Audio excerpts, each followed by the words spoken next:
저는 이제 그 전라남도 영암이라는 곳에서 태어났어요. 1970년 봄, 지금 이 시즌에 태어난 것 같습니다. 제가 유일한 어린 시절 사진이 저기에 있고요. 그래서 그 뭐 지금 보니까 뭐 여기 무안국제공항도 있고 목포도 가깝네요. 예. 그런데 솔직히 저는 여기 5살까지만 살았어요. 그래서 이곳에 대한 기억은 전혀 없습니다. 네.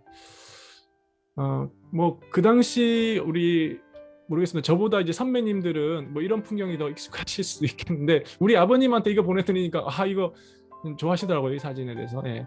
제가 찍은 건 아니고요. 이거 약간 비슷한 사진을 찾아보니까 이런 사진들이 있었습니다. 저는 1980년도에 부산으로 오게 되었습니다. 그래서 저는 자란 곳이 부산입니다. 예.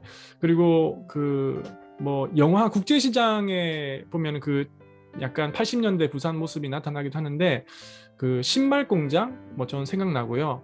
어머님이 잠시 신발 공장에서 일을 하셨다는 것도 저는 좀 들어본 것 같습니다.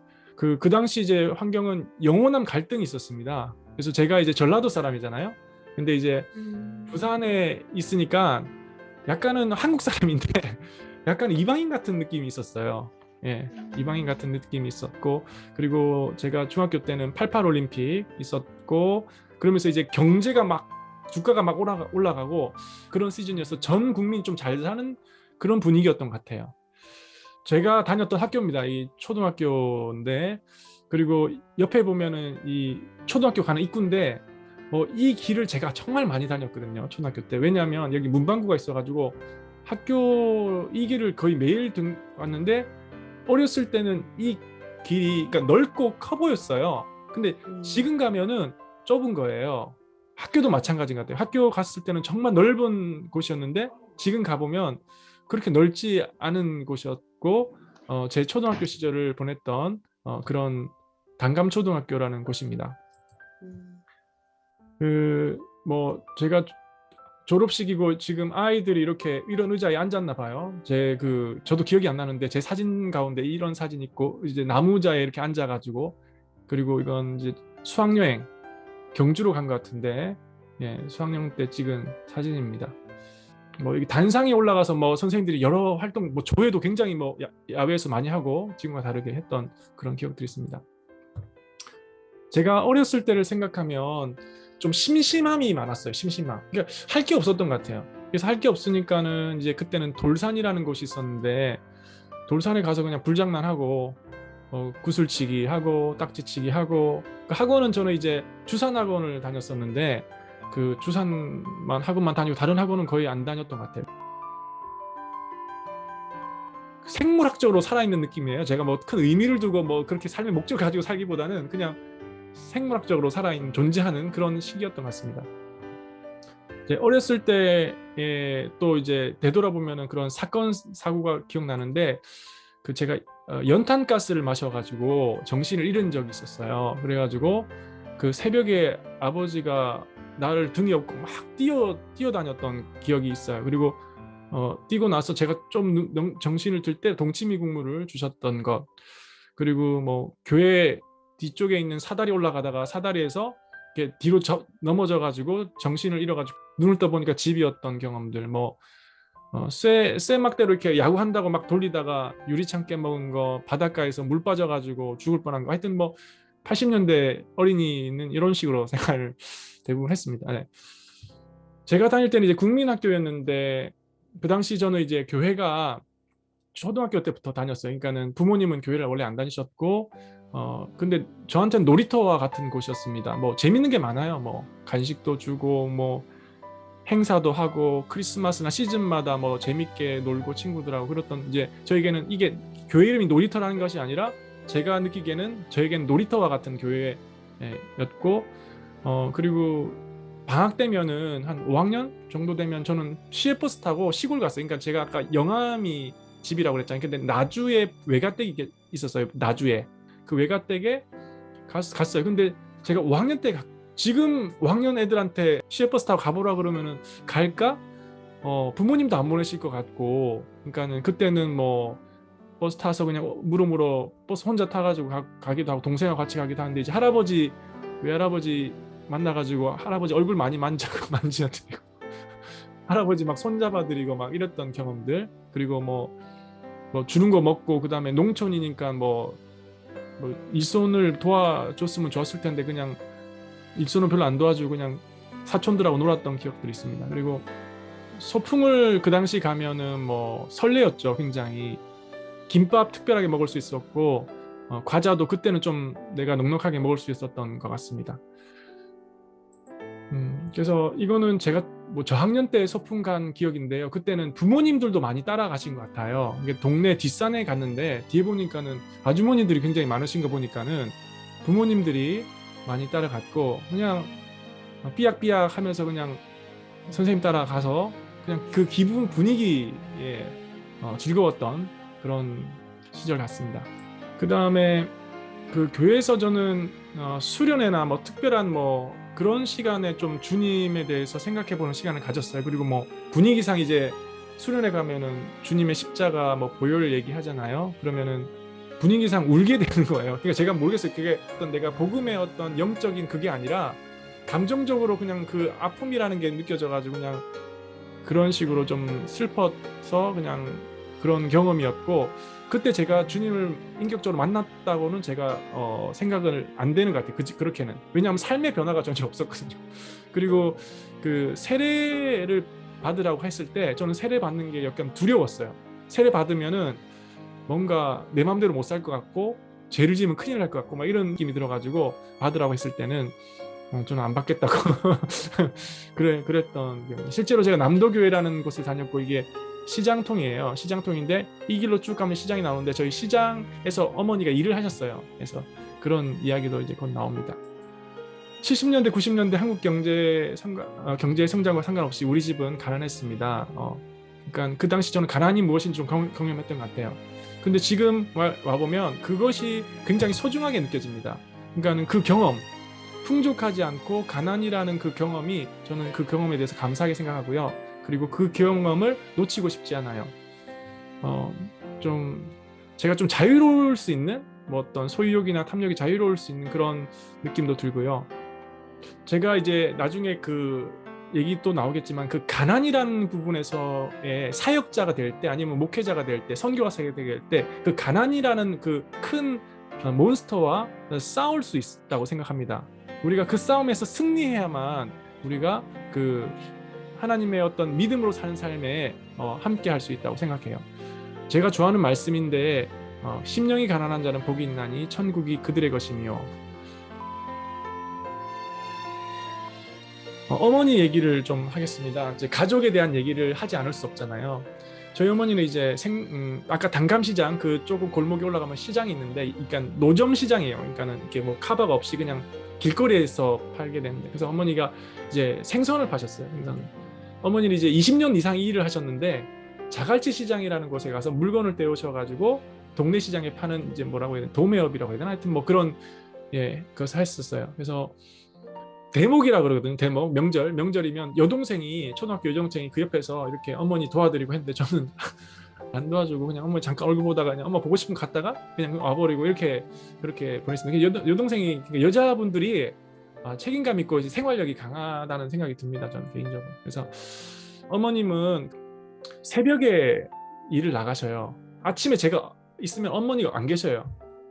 네, 어머니가 안 계시고, 그리고 이제 어머니는 언제 밤 9시쯤에 오셔요. 9시쯤에. 그러면 저희들이 엄마 보고 싶으면 이제 아까 말한 대로 동네 그 시장에 가는 거고, 어머니가 이제 다라이를 이고 저 멀리서 이제 짤랑짤랑 앞치마에 동전이 있으니까 짤랑짤랑 하고 와요. 그러면 우리는 동네에서 놀다가, 어두운 동네에서 놀다가 어머니 같은 그런 이게 보이는 거예요. 빛이 때문에 잘 안 보이지만 그거 달려가요. 달려가면 이렇게 어머니를 딱 안아요. 어머니 안으면 어머니가 환하게 웃으세요. 어머니가 모르겠어요. 지금 제가 이제 자녀가 있으면 반가워할 때 정말 기쁘잖아요. 그런 느낌이 아니었을까 생각하는데, 근데 어머니한테는 이제 비린내가 늘 났죠. 비린내가 났고, 그리고 이제 어머니가 이제 어머니 모습을 보고 자는데 어머니가 돈을 세는 거, 돈 세고 이제 비늘 같은 거 지폐에 붙어 있거든요. 그럼 비늘 다 떼고 이렇게 돈 세면서 잠들어요. 그럼 일어나면 아침에 어머니가 없어요.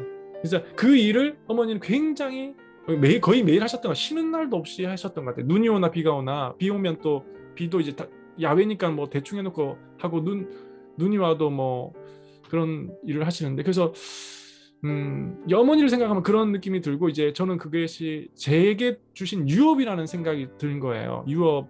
내가 우리 부모님 아비 세대로부터 받을 수 있는 유업이 무엇일까? 저는 자신의 유업을 찾는 게 굉장히 중요하다고 생각하거든요. 우리가 아비들을 공경해야 된다고 생각하고, 그리고 그 아비들이 쌓은 유업에 대해서 우리가 그거를 받아서 우리가 또 다른 유업을 자녀 세대에게 물려줘야 된다고 생각합니다. 그러면 이제 지금 나에게 우리 아비들이 나에게 주신 뭐 다양한 유업들이 있을 거라고 생각해요. 그 유업들이 무엇인지를 찾는 것도 굉장히 중요하다고 생각합니다. 그래서 저는 어머님이 주신 유업이라고 생각하고, 이게 가장 큰 자산이라고 생각합니다.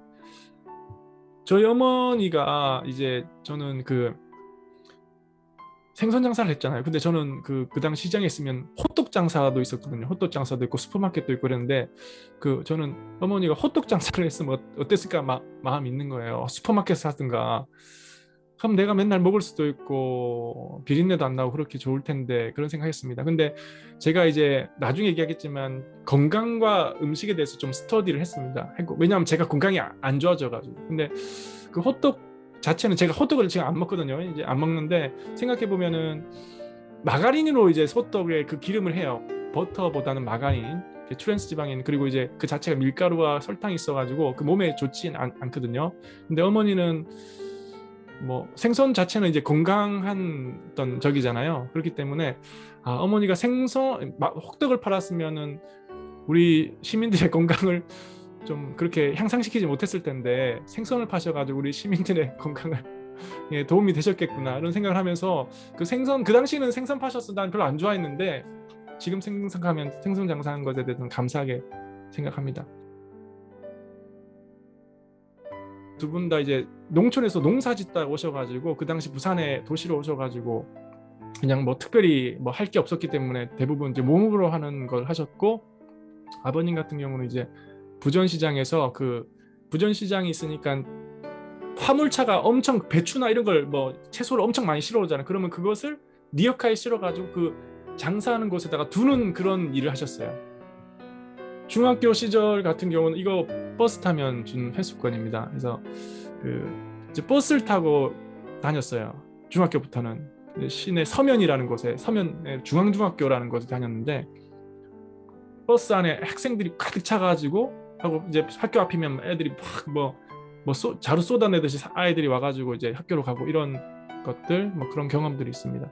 저는 중학교 때 존재감이 없었어요. 그냥 조용하고 소극적이고, 지금까지는 저는 뭐 예수님에 대해서는 그 초등학교 시절 외에 그런 것들은 아직은 특별히 없어요. 그래서 이 시간은 제가 되돌아보면 흑백의 시간 같아요. 그냥 물리적으로 살아가는 시간. 제가 고등학교 되면서 굉장히 큰 이제 인생의 어둠을 맛봅니다. 아버지한테 반항을 하게 돼요. 아버지한테 반항도 하고, 그다음에 좀 불만이 많이 생겨요. 그냥 불만이 생기고, 막 그냥 소망이 없게 느껴지고, 그리고 뭐 외로움도 있고. 그래서 제가 창문을 보면서 나는 왜 살지?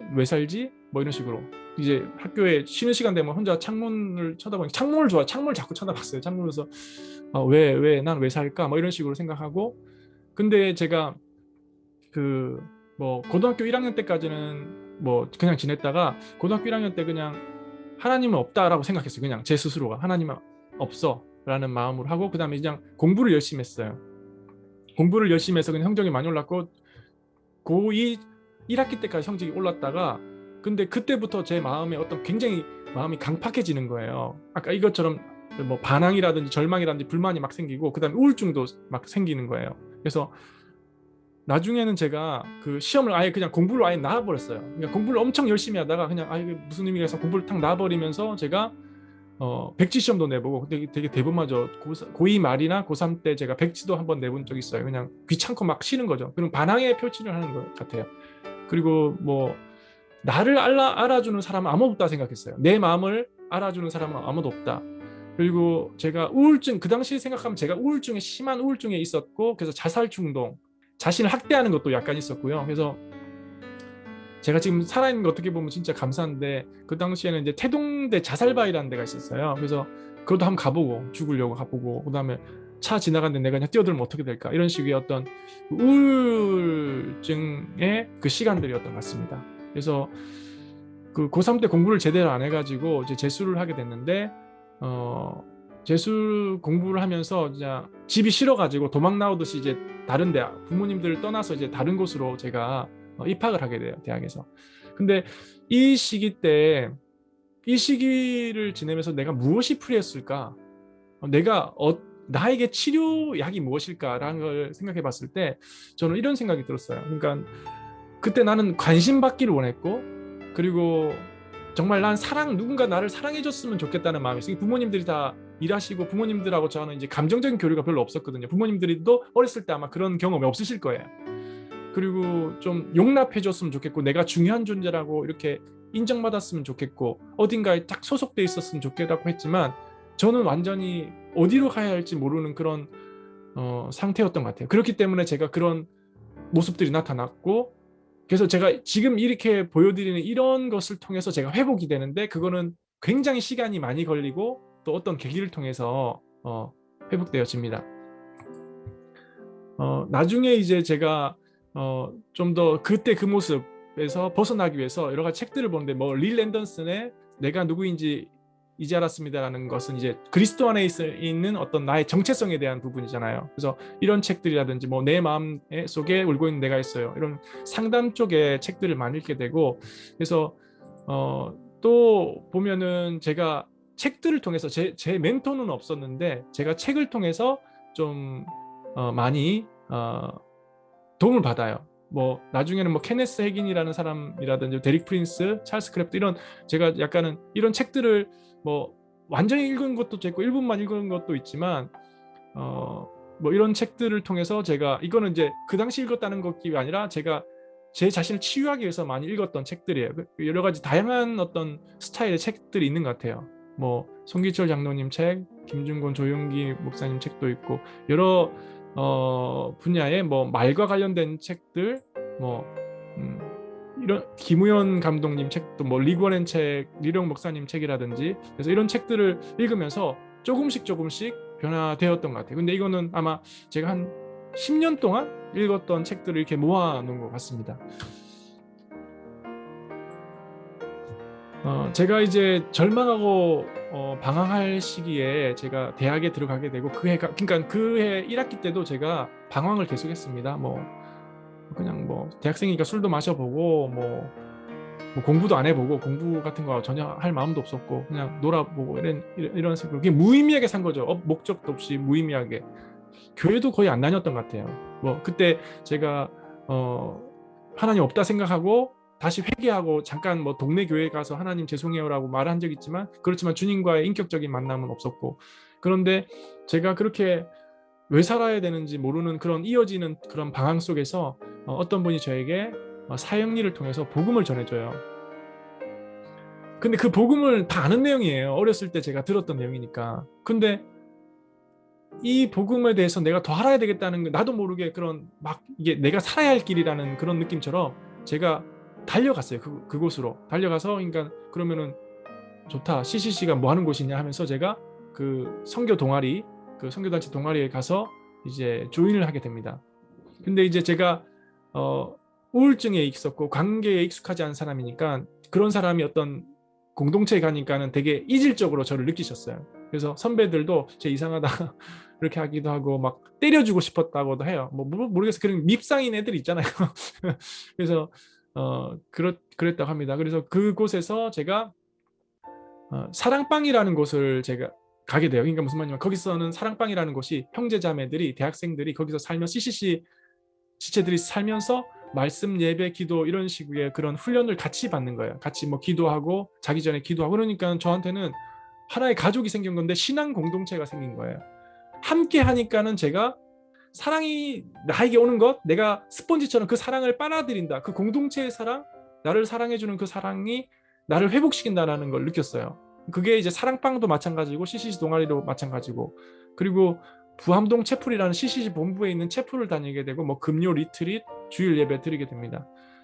그러면서 이제 여러 가지 훈련, LCTC 훈련이라든지 전도 훈련이라든지 이렇게 받게 되고, 그러니까 학교 공부는 아예 별로 관심 없고 CCC에서 하는 훈련이 메인이 되는 거예요. 대학 생활을 막 그렇게 하는데 제 삶이 그때 행복했죠. 그리고 이제 수련회도 가게 되고 뭐 금식 수련회도 가게 되고 합니다. 이거는 제가 있을 때 사진은 아니고 뭐 지금 야외에서 대학생들이 수련회 하는 모습인데 10,000명 정도가 모이고 밤에는 이렇게 밤에도 이제 여름밤이니까 지금 비가 약간 오는 것 같은데 우비를 쓰고 이렇게 형제들이 예배를 드리는데 저는 이 수련회에서 뭘 하냐면 백문일답이라는 걸 해요.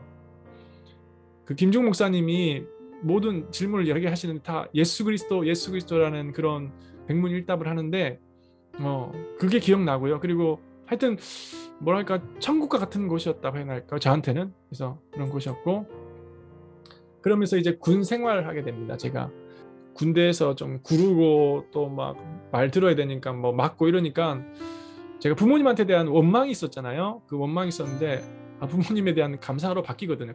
이렇게 맞고 막 훈련 받고 밤에 안 자고 막 보초 쓰고 막 이렇게 하니까는 정신을 차리는 거예요. 그리고 이제 조직 세계에 대해서도 조금씩 적응하면서 제가 그동안 누렸던 작은 것들에 대한 감사가 넘쳤고, 그 다음에 저는 변화에 대한 갈망이 있었어요. 왜냐하면 제가 CCC 왔지만 저도 알았거든요. 내가 좀 문제가 있는 아이 같다. 예, 그렇기 때문에 난 변화되고 싶다라는 마음이 되게 강했어요. 그래서 보초를 쓰면서 겨울이고 여름이고 보초를 쓰면서 밤하늘 보면서 변화되고 싶다. 내가 어떻게 하면 변화될 수 있을까? 그랬던 기억이 있습니다. 군 생활은 제게 굉장히 유익이 됐어요. 남들은 뭐 시간 낭비라고 하는데 저는 좀 약간 정신 차리게 된 계기라고 볼 수 있는 것 같아요. 다시 CCC로 왔습니다. 그러니까 애가 정상이 돼서 좀 온 거예요.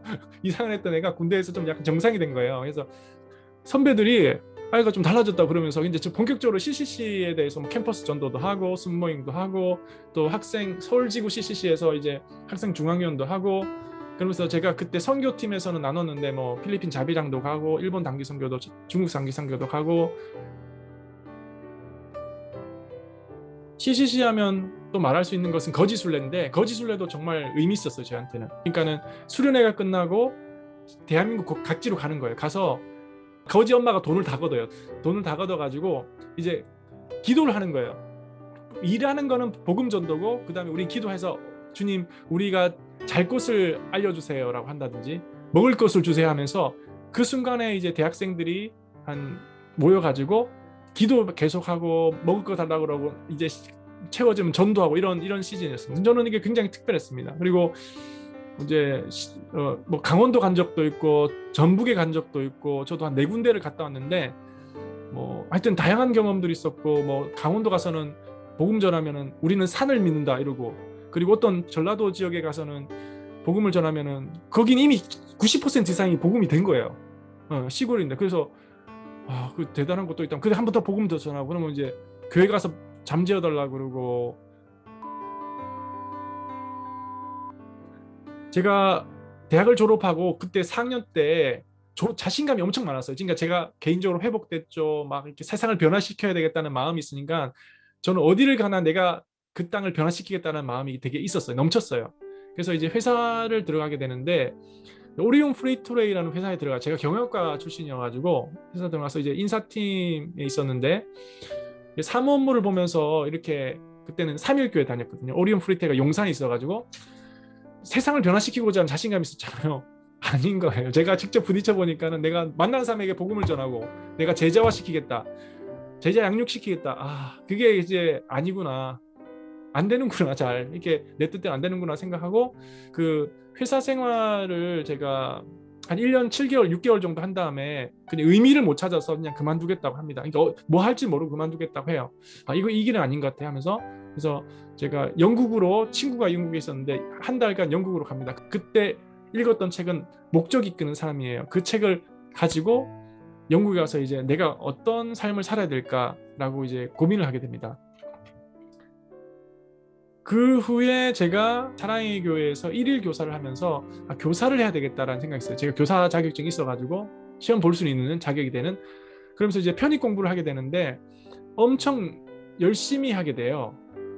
왜냐하면은 제가 29 나이에 뭐 가진 게 없잖아요. 진로를 정해야 되잖아요. 그러니까 이거는 제가 열심히 하지 않을 수 없는 거예요. 그래서 편입 공부를 5개월 동안 열심히 도시락 싸가면서 아침부터 저녁까지 쉴 틈 없이 정말 열심히 공부하고, 그러니까 절박하니까 제 삶이 굉장히 절제되더라고요. 절제할 수밖에 없고 굉장히 절박했거든요, 그 당시. 그래가지고 또 한쪽으로는 돈도 벌어야 되니까 구청 알바도 하는데도, 구청 알바하니까는 소속감이 없으니까는, 오리온 회사 다닐 때는 소속감이 있으니까 뭐 그쪽에서 되게 복지도 있었고 했는데, 와 진짜 뭐 나는 완전히 뭐 아무것도 아닌 존재구나 막 그런 생각도 들고.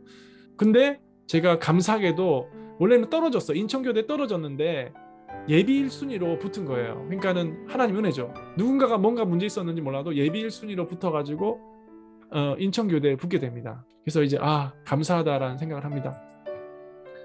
그 당시 이제 교대 생활하는 재밌었습니다. 저는 재밌었는데 저 안에 또 다른 난관이 이제 있게 돼요. 어떤 난관이냐면, 제가 3학년 마치자마자 각혈을 하게 되고 폐결핵을 앓게 됩니다.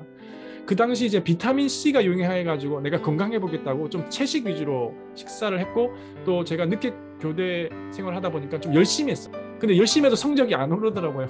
건강이 좀 안 좋아지고 좀 채식하니까 제가 각혈에다 폐결핵을 앓게 돼요. 그리고 내가 왜 폐결핵을 앓는지 모르는 거예요. 모르니까는 그 약이 독하니까 급성 간염까지 생겨가지고 제가 이 시즌에는 되게 아팠어요. 병원에 입원해 있고. 그러니까 4학년을 마치고 빨리 이제 나는 사회생활을 해야 되는데, 이게 무슨 병원에 있으니까 얼마나 답답해요. 그리고 몸이 약해지니까 제 마음도 약해지고 우울해지고 막 그랬었어요. 그래서 그러면서 제가 3학년 때 교사 선교회를 좀 조인해서, 하나님은 당신을 교사로 부르십니다라는 그런 캐치플레이저와 그것에 대해서 다시 한번 생각해보고 또 그들과 교제를 했어요.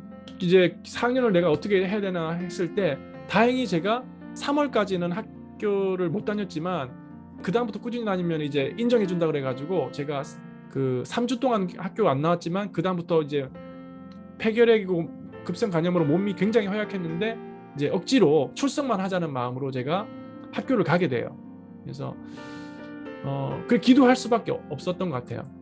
폐결핵 때문에 입원했을 때 이제 친구가 찾아왔어가지고, 그때 찍은 사진이고, 그 해피엔딩으로 돼요. 그러니까 제가 간신히 그 약 먹으면서 원인을 좀 알게 됐거든요. 얘가 면역력이 떨어졌구나. 면역력이 떨어져 있는 상태로 해가지고 제가 그때 닭을 많이 먹었어요. 삶아가지고 엄청 많이 먹었어요. 그래가지고 그 폐결핵 약을 이겨내는 방식으로 이렇게 지냈는데, 그러면서 제가 임용시험을 보고 이제 2006년도에 학교에 발령받습니다. 근데 학교 발령받아서 어떤 문제가 생기냐면, 제가 만성 피로와 무기력이 있는 거예요. 그래가지고 이제 감기 때문에 병원에 갔더니 제가 고혈압이라는 거예요. 제가 그 당시 32살인데, 그래서 고혈압이고, 저는 이제 만성 피로니까는 몸도 안 좋고 막 그런 상태였는데, 의사가 운동을 하라는데 운동할 체력도 없고 해서 그 당시 제가 정말 좋아가지고 내가 교사를 했는데 몸이 안 좋으니까 귀찮은 거예요. 수업에도 열정이 안 생기고, 막 애들 있으니까 막 내 에너지 뺏기기 싫은데 막 귀찮고, 내가 왜 교사를 했지? 막 이런 마음이 들었어요. 좌절감이 들었어요. 그리고 또 내가 임용시험 합격하고 이제 직장 생활할 때 이제 안정적인 직업을 가졌으니까 이제 편안하게 살자라는 식으로 해가지고 제가 마음을 놓은 것도 있고, 또 하나님 의지하기보다는 이제 내 힘으로 살려는 그런 것도 있어가지고 또 그것에 대한 또 마음도 있었고. 그래서 2년차 때 제가 체력도 안 좋은데 6학년에 체육부장에 우주소년 단장하면서 많이 힘들었어요. 6학년도 힘들고 해가지고 가을에 제가 사직서를 내게 되는 거예요. 웃긴 놈이죠. 그렇게 고생해가지고 병원에 가보니까는 수치상 아무 문제가 없었던 거예요. 그러니까는 고혈압 있고 그런데 뭐 다른 문제가 없었던 거예요. 그래서 그냥 꾸역꾸역 다니다가 제가 그 다음에부터는 전담을 하게 돼요. 좀 그러니까 전담을 하면서 좀 숨이 트이더라고요. 그래서 전담을 하면서 좀 체력도 비축하면서 제가 그렇게 지냈던 것 같습니다. 그러면서 한편으로는 제가 영적인 갈급함이 있었는데 예배를 많이 찾아다녔고 또 부르짖는 기도를 했어요. 그리고 제가 몸이 안 좋았으니까 고혈압도 있고 왜 이렇게 몸이 안 좋지? 그래가지고 제가 신유의 은사를 되게 많이 구했어요. 은사를 많이 찾아다녔어요. 그때 뭐 케네스 해긴이라든지 조용기 목사님, 송기철 장로님 뭐 그런 집회도 가보고, 그리고 이런 여러 가지 책들, 그런 영적인 갈급함을 채워주고 은사에 관련된 책들을 읽었는데, 시키는 대로 하면 뭐가 되냐면 죄를 고백하라, 뭐 저주를 끊어라, 선포 기도를 해라. 그럼 다 해요, 그것대로 제가. 근데 제 몸은 그대로였어요. 그러니까 뭐 달라지지 않고, 그리고 영적인 갈급함이 있으니까 저는 이제 전임 사역자가 돼볼까 그런 마음도 되게 있었어요. 그리고 그때 하나님께서 주셨던 마음은 가난에 대한 거예요. 그러니까 네가 전임 사역자가 되는 건 좋은데 네가 가난을 각오할 수 있느냐라는 부분. 그런 이런 한편으로 몸이 되게 안 좋았는데 한편으로는 되게 영적인 갈급함이 있었던 시즌이었어요. 그렇게 고혈압으로 한 6년째 있는데 보건 선생님이 어떤 다큐멘터리를 소개시켜 주는 거예요. 고혈압 목숨걸고 편식하라라는 다큐멘터리를 소개시켜 줬는데 이 다큐멘터리를 보고 그래서 현미밥 채식이라는 것을 실천하게 돼요. 근데 제가 한 달 동안 엄격하게 실천했는데, 그러니까 아까 제가 영적으로 되게 막 구했다고 했잖아요. 갈급했다고 그랬잖아요. 근데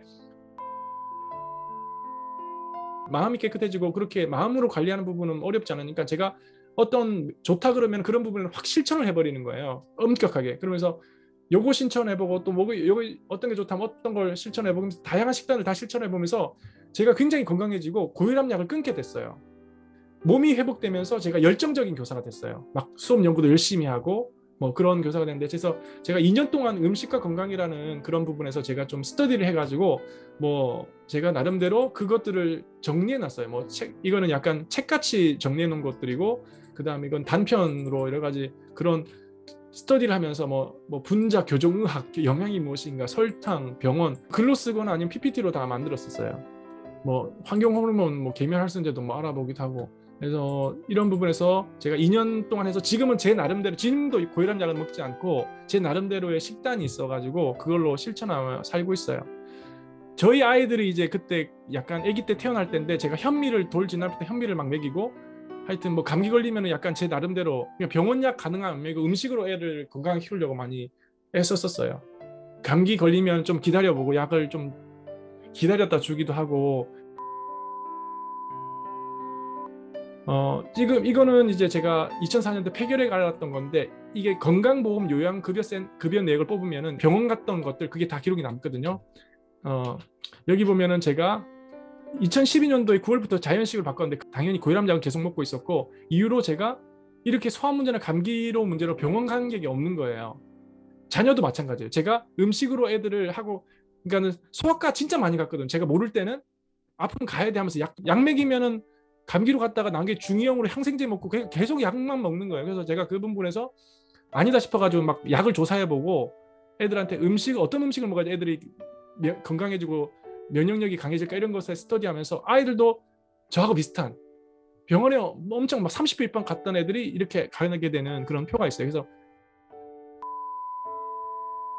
제 결론은 약간 이런 식의 자연식이고, 그 다음에 논란이 되는 것들은 다 피해요. 네, 뭐 튀긴 음식 이거 잘 안 먹습니다. 근데 이제 지금은 가끔씩 먹긴 하지만 가능하면 엄격하게 지켜요. 네. 왜냐하면 제가 신유의 은사를 통해서 치유가 된 게 아니라 하나님께서 음식이라는 걸 통해서 저를 고쳐셨다고 생각하거든요. 그러니까 이게 같이 가야 되는 거예요. 믿음의 은사도 필요한데 실질적으로 내가 삶 속에서 무엇을 행하고 실천하는지도 굉장히 중요하다고 생각하거든요. 하나님께서, 저는 CCC라는 그 단체, 누구는 어떤 분은 이제 스템이라는 단체가 될 수 있고 어떤 분은 교회라는 단체가 될 수 있겠죠. 그럼 저는 CCC라는 단체를 통해서 제 삶의 흑백과 칼라가 나눠졌어요. 예수님을 인격적으로 만나고 내 삶을 주님께서 변화시켰고 내 삶의 목적이 되셨고, 그 삶을 통해서 내가 어디든 달려갈 수 있는, 내가 왜 살아야 되는지 몰랐는데 그 사랑이라는 주님의 사랑을 때문에 내가 태어났고 주님의 사랑을 향해 달려가는 그런 삶이 되었습니다. 그래서 사랑의 빛이 있어요, 저에게는. 지금도 디모데 양육을 하려고 있고, 제가 만난 아이들이 있고 만나는 부모님들에게 사랑의 빛이 있기 때문에 이분들에게 복음을 전하고 싶은 마음이 많고, 또 하나는 복음의 증인으로 삶을 살고 싶다라는 마음이 있습니다. 그게 이제 뭐 양심 있다면 그렇게 해야 되지 않을까요? 주님의 사랑을 받고 변화되었다면 이것을 나 혼자 할 수 없다면 공동체로 해야 된다고 생각하고, 주님께서 저를 또 많은 사람들을 흑암의 권세에서 건져내서 구원하셔서 사랑의 아들의 나라로 옮기셨다고 믿습니다. 그리고 구원의 복음을 듣고, 그리고 우리 안에 성령님이 계셔서 그 성령님과 우리가 주님의 일을 할 수 있다고 생각해요. 그러니까 각자에게 이게 자신의 답이 있을 것 같아요. 네. 저에게는 사랑과 참된 것이라고 생각합니다. 난 사랑이라고 생각한다. 그러니까 세상의 사랑은 아니지만 난 그리스도의 성경이 말씀하시는 사랑이라고 생각하고 그것이 삶의 동기가 목적이고 그리고 진리가 있어야 된다. 참된 것이 있어야 된다라고 저의 답은 이건 것 같습니다.